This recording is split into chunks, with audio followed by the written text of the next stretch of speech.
I very occasionally record podcasts, which you can find at anchor.fm/Grimstales.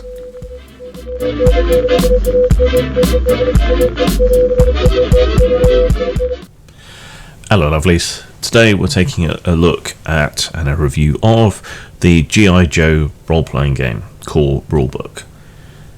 There's a lot of stuff around this to talk about, so let's do a kind of whistle-stop tour of the game itself first.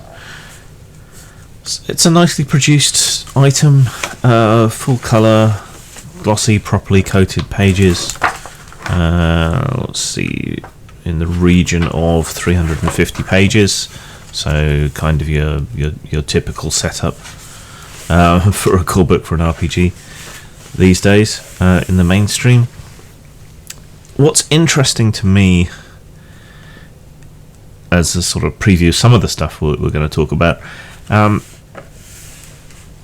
G.I. Joe is owned by Hasbro, and Hasbro owns Dungeons and Dragons, and yet Hasbro hasn't got Wizards of the Coast to produce the G.I. Joe RPG, which seems odd to me, but this has also been true of some of their other properties. It just seems odd to me that when you own the role-playing game and have the role-playing game company, under you, why get someone else to produce games like this and Transformers and Power Rangers and so on, when you could get a great deal more leverage and exposure, dare I say, synergizing your properties. So you've got some nice artwork throughout, some of it I think from the IDW comic book, which has got to sting because they've had their license removed recently. You get a brief sort of background on G.I. Joe, which you probably won't particularly need if you're remotely aware of the property. So yeah, for a lot of people you can just kind of skip over that. I expect for most of the people who buy into this, you're not going to need that at all. One kind of glaring omission, and it's obvious very early in reading, is that these little paragraph summaries of some of the Joes is what you get so far as information about a lot of the Joes goes. I think a lot of people have their own favourite Joe, their own favourite character, and would perhaps like to play them. So not having the statistics for the game for a lot of the Joes is a huge mistake, I think. It's also a great guideline of providing all the options that you'd want for all the characters. So I think they missed a trick there, unless that's going to come in a later supplement. Similarly with things like Transformers and Power Rangers and so on, it would seem to me to be a glaring omission not to have statistics for all the classics, good guys and bad guys, for you to go up against. When I did my own game, Agents of Swing, which is a rip-off of all the kind of 60s and 70s action serials and so on, I made sure to include, not directly, but analogues of all kinds of different characters. The Avengers, Emma Peel, James Bond, all kinds of different characters, and it's such a glaring omission from this, because I think as you grew up playing with these toys, as you got older playing with these toys, the biography sheet, the idea of what expertise the characters had was a big selling point. Character creation is kind of scattered about and not particularly intuitive. There's no real decent flow to creating the characters, and I feel like that's a mistake. I don't believe there's an ongoing G.I. Joe series. I think there's a live action TV series coming out. There was a cartoon that never made it to the UK in 2010, 2011, I think. The earlier cartoon series from the 80s is the one that everybody remembers and knows, I think. So who is this for? Comic book readers? People old enough to have watched the old 1980s series? Is it nostalgia? Is that who it's for? So is it for adults reflecting back on their childhood with an adult's eye? Is it for readers of the comic? The original comics were good as well. Who is it for? But if it was for kids or tween boys, maybe, which was probably the target market for G.I. Joe, you'd want a simple system, an easy to use, and an intuitive system, and this ain't it, really. Largely, I think, down to disorganization of character creation and so on, but also due to the way that the characters work in play. There's a lot of exceptions, special skills, trigger skills, and so on. You have to think about a lot to do with your character while you're playing to make sure you're applying all the bonuses correctly. And I had a bit of an issue myself creating the characters. I'm still not sure whether I did it right going through it. And I'm a game designer and a veteran player, and I found it confusing, largely due to the lack of flow through the character creation. Characters are pretty system. Characters are pretty simply defined to start with. It's the exceptions that make it weird and complicated. I would compare it to something like Tristat, big eyes, small mouth, in that the system appears to be extremely simple, deceptively simple, but then all the powers and skills and abilities that you get later on create all manner of exceptions, which toss aside that simple sort of streamlined idea of the game and turn it into something a lot more complicated due to all the exceptions and modifiers and so on. But this has more stats than Tristat. It has 4 stats. So you have strength, speed, smarts, and social. Those are your core capabilities. You assign points to those. And the way that your stats and so on work is you get a D20 plus another type of dice, depending on how powerful and how skilled you are. So you roll those together, and that gives you your result. Now that's quite good for reflecting grittier games, because you will tend towards the average because you are rolling 2 dice.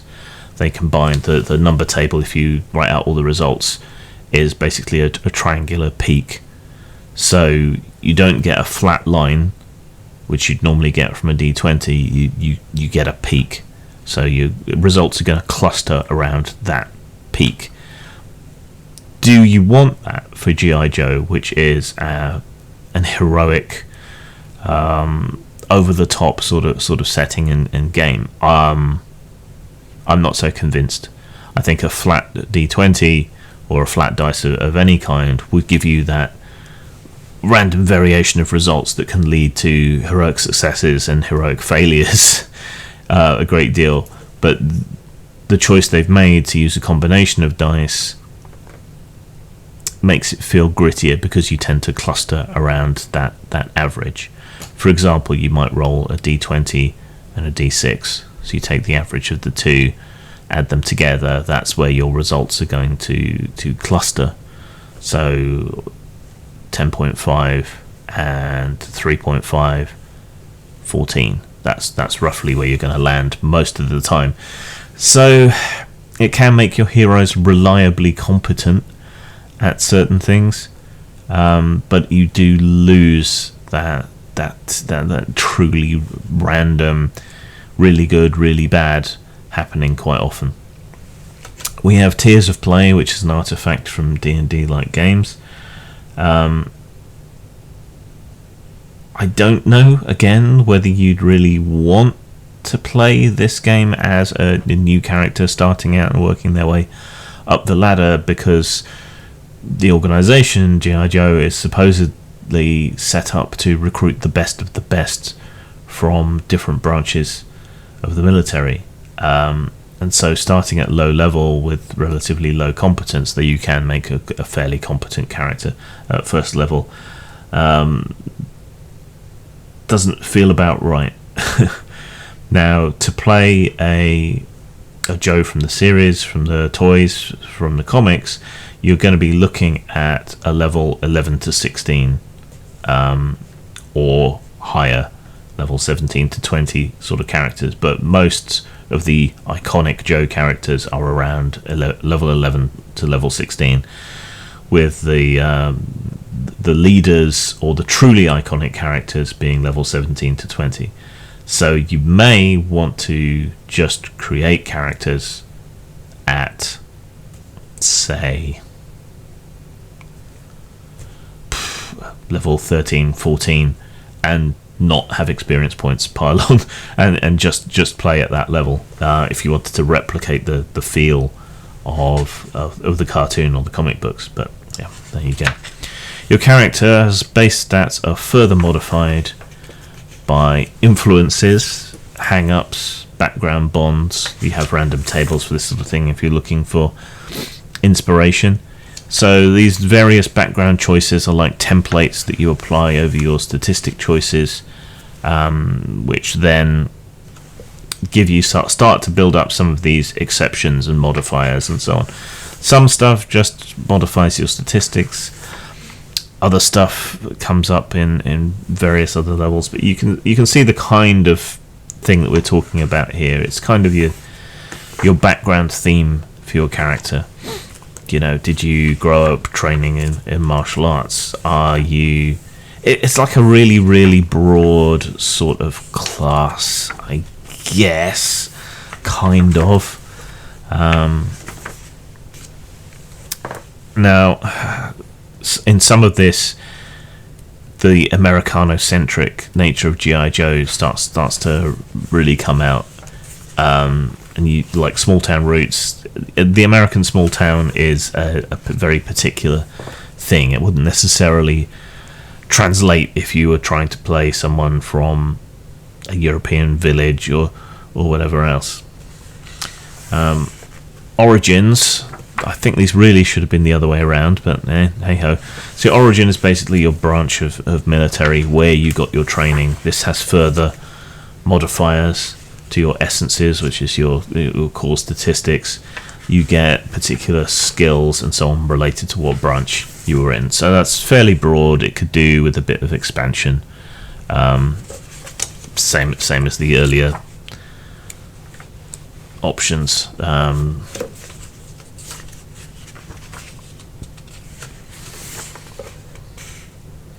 Same as the earlier influences probably should have had.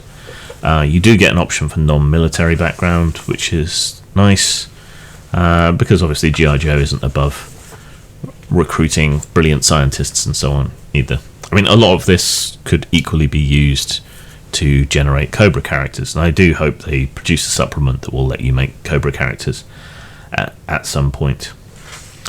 And lastly, you have your role. This is more boldly your class. So this has access to certain skills and special abilities. You get certain perks. So this is really where the complication comes in. These are perhaps overly broad in some ways. I'm not sure. But you've got all your bases pretty much covered. And if you've played D&D games, you know, you get to specialize more and more as you level up further and further. So we've got commando, infantry, officer, ranger,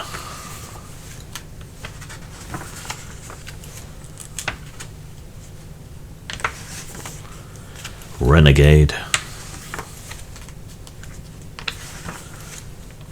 mean, you'll have to read these to get a really decent idea of what most of them actually are, but you can get a vague idea.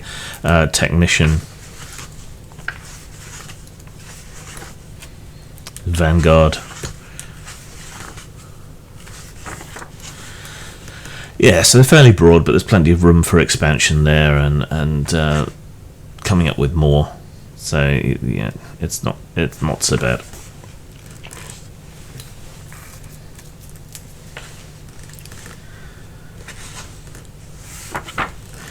Okay. So the core system, I've kind of talked about it, but here we go. Most of the time, you'll be rolling a d20 plus your skill die, which can be a coin, heads or tails, or up, all the way up to multiple six-sided dice, and you roll those and add them together. You get snags or advantages, which are basically like advantage and disadvantage, and so yeah, I mean that's the basis of it. But then that gets modified up and down. The extra dice that you roll, so you've got your d20 always, but your extra dice can be shifted up or down, so you can get more or less, or a larger or smaller type, and so on. It kind of, I think it'll slow down play, especially to start with, until you get used to it, but there'll have to be a lot of trust between the games master and the player. But it's simple enough, and it works. So when you go to do something, you will choose a skill, shift it up and down, and roll. And edges is things that make it better, snags are things that make it worse, and so on. You've got your difficulty numbers ranging from 5 to 30, so if you're familiar with the d20 system, basically the same kind of difficulty levels that you'd be expecting there. We said earlier that someone with a d20 and a d6 would get 14 on average. Challenging target number is 15, so you'd have a pretty good chance of getting that, but it wouldn't be automatic, so to speak, or close there too. You have story points, which let you pull off feats of heroics. You can basically spend them to pull your ass out of the fire and make you play more completely as the kind of hero that you'd expect from G.I. Joe.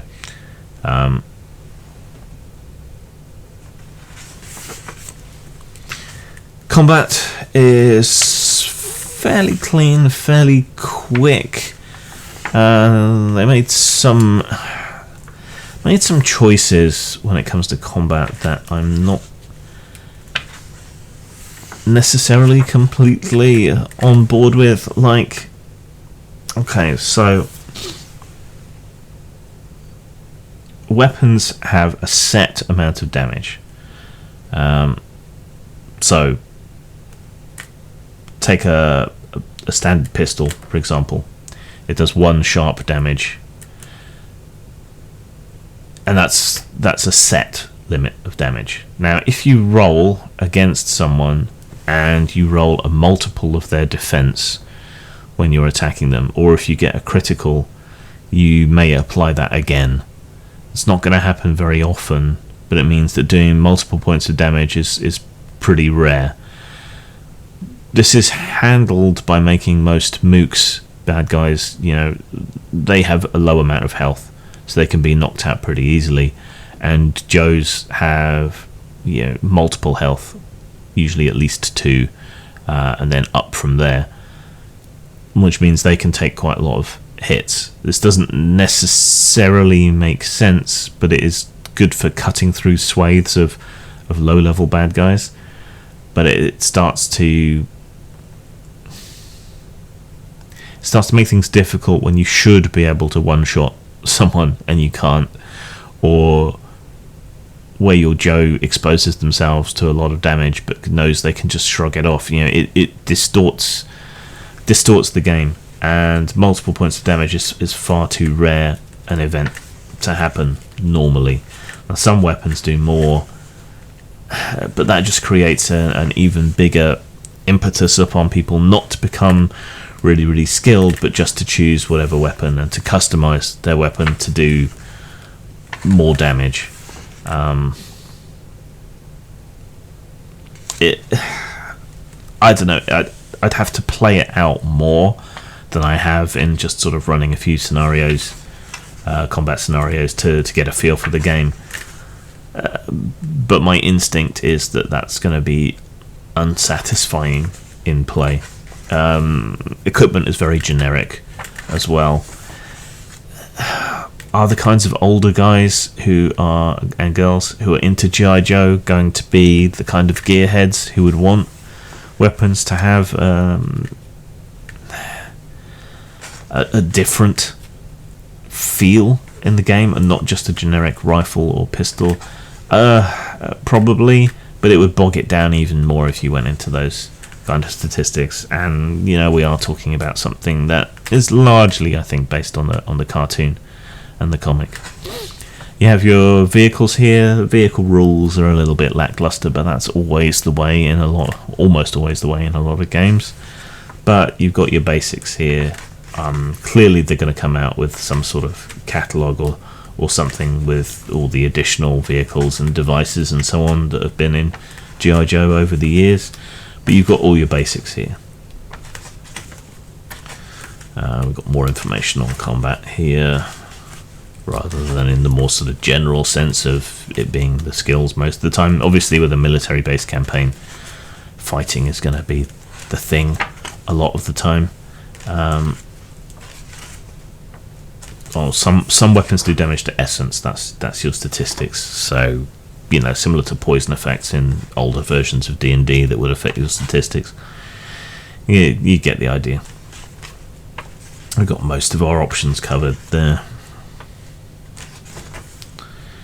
I think one of the Gygaxes had a hand in this. So the exploration section, while scant, seems to have some very sort of old school D&D vibes to it, to an extent, at least to start with, and then it's all about the kind of familiar stuff, the conditions, diseases, poisons, conditions, those sorts of things. A lot of this is going to be familiar to you if you play D&D.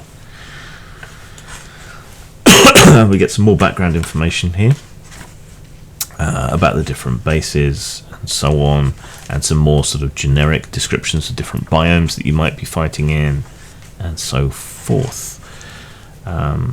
Threats, this is the bad guys, how to play them. Got statistics on some of them, even though you don't have it on a lot of the Joes. So people like Cobra Commander, threat level 20, clearly should be threat level 1. It's the people that work for him, not him, that's the problem. We've got the Baroness statted, we've got Destro statted, so we have the leaders at least. Dr. Mindbender. Got a handful of more notable Cobra enemies, but it's by no means an exhaustive list. What is important is that you have the cannon fodder, so you've got plenty of guys that you can kill. No Red Shadows, no Baron Ironblood. How disappointing. They didn't go into the deep lore, unfortunately. Why Crimson Guard are under mercenaries and not under Cobra, I have no idea, because they're definitely part of Cobra as far as I was aware. Same with Teknoaxe and Zaymot, but yeah, there you go. Got your Dreadnoks as well. Not anyone specific apart from Zartan and Zarana, but which is a shame because I like the Dreadnoks. And you got a bunch of ninjas.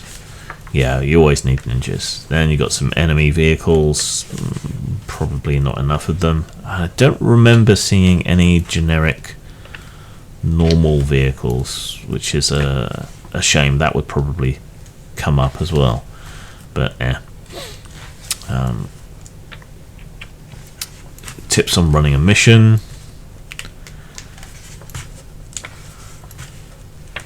A sample adventure, which I tend to regard as a waste of space. You could have put more Joes in here or more Cobra characters. that would have been a better use of the space. I think you could have done the adventure as a separate booklet, but yeah, not everyone shares my design goals. Okay, that's it for the book, really. So like I said, I don't really know why, if you're Hasbro and you own G.I. Joe and you own Dungeons and Dragons, that you're not leveraging your D&D audience and market domination to sell your other games. This is by Renegade Games, not Wizards of the Coast. I mean, I don't know why you would do that. It's just I don't get it. Maybe you don't want to dilute your D&D brand or something, but if you're going to do this, and if you're going to try and make a success of it, and maybe you're going to try and put out some, I don't know, G.I. Joe miniatures or something, it just seems so obvious a thing to do. I mean, in a way I'm glad, because it's not the D&D system, which wouldn't work for G.I. Joe or these other properties. But otherwise, it's just kind of mystifying from a business point of view. Now, I'm British. Obviously, we didn't have G.I. Joe. We had rebranded G.I. Joe, which was Action Force International Heroes, and I actually prefer that setup. Having people from elite militaries all the way around the world, rather than concentrating on US exceptionism and so on, really sort of opens it up for a lot of different ideas and a lot of different themes and a lot more interesting and different characters coming together and working together. I mean, in Europe we have military history. In America you have a 6-part miniseries. It's really how it goes, not being able to draw so much on things like the French Foreign Legion or the British SAS, or Italian mountain troops. You know, it just feels like it's kind of missing a trick to be primarily American, jingoistic, sort of hoorah sort of game. Also, we had a precursor to the G.I. Joe imports, which was Action Force. Action Force was a kind of primarily British set of heroes, with Space Force, SAS, and I forget the other one. And they were up against an enemy called the Red Shadows, who were super interesting. I found them. There was Baron Ironblood, the Black Major. Destro character was actually, I think, Red Jackal or something. They had a skull-shaped flying aircraft thing, which was super cool.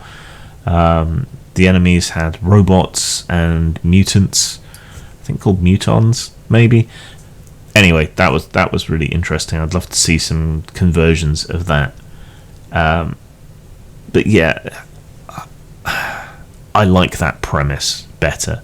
You know, international heroes coming together to fight against this terrorist organization, Cobra, made more sense to me than just a purely American circle jerk. Yeah. So there's some weird choices, some weird decisions. The character creation flow is not good. The game itself will play out weirdly if you have anything other than heroes against cannon fodder, I think. And you have to work extra hard to get around that. Maybe describing hits as near misses and things. Kind of A-team combat, you know, you shoot enough and someone surrenders, you don't have to hit them, that sort of thing, perhaps. Okay. Scores. In terms of style, it is a very nice book with some very nice art, but it didn't thrill me and captivate me in the writing, and I don't think it conveyed the rules in a particularly effective or evocative way. That said, it's a nice object. So style 4. In terms of substance, it's very poorly organised, and it's missing statistics for a lot of the Joes. I mean, everyone had their favourite Joe that they would probably like to play. Not having that is a glaring omission, and there's also a lot of Cobras missing. I imagine this stuff would turn up in supplementary material. They could have streamlined the character creation and chucked out the introductory adventure, and that would have given you more room for more Joes, or you could have had compressed character sheets, something, that's just missing. That's a glaring omission. So disorganized, with lots of glaring omissions and wasted space, I think. And the system itself is pretty clunky, and all the exceptions and special options and so on are really going to slow down play, so and makes it harder to read. So in terms of substance, I mean, it's playable with what's there, so I guess 3. So style 4, substance 3, 7 out of 10, 3.5 out of 5, slightly above average. Interesting if you are nostalgic, but I think for me to use it, I'm going to have to rewrite the character creation to make it flow better, and make it easier to go through. But that's just me. Your mileage may vary. Nostalgia bait, but maybe you're into that. Zang. Pulp Nova is a collection of short stories in the old pulp style but with a modern twist. You should find something here you like, from western to mythos horror to science fiction. You can get Pulp Nova at Drive-Thru Fiction, on Amazon, or in hard copy from lulu.com.